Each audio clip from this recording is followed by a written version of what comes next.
I vigili del fuoco di Gorizia e Trieste sono stati attivati per un incendio boschivo ai bordi della linea ferroviaria Venezia-Trieste tra Sablici nel comune di Doberdò del Lago e San Giovanni di Duino nel comune di Duino Aurisina.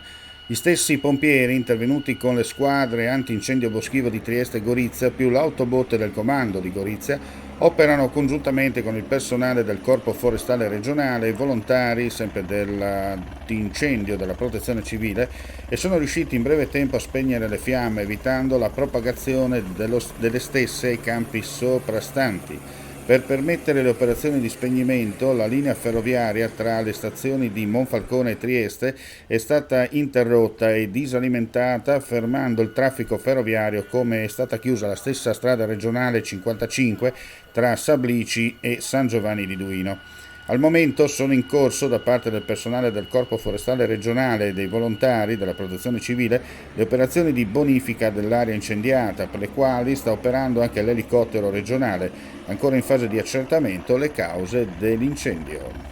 Non risultano persone coinvolte.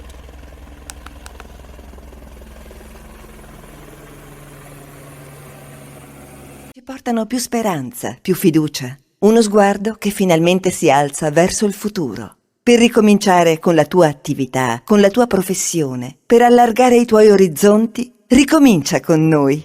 Contatta il nostro ufficio pubblicità. È il momento giusto per ripartire insieme. Chiamaci ai nostri contatti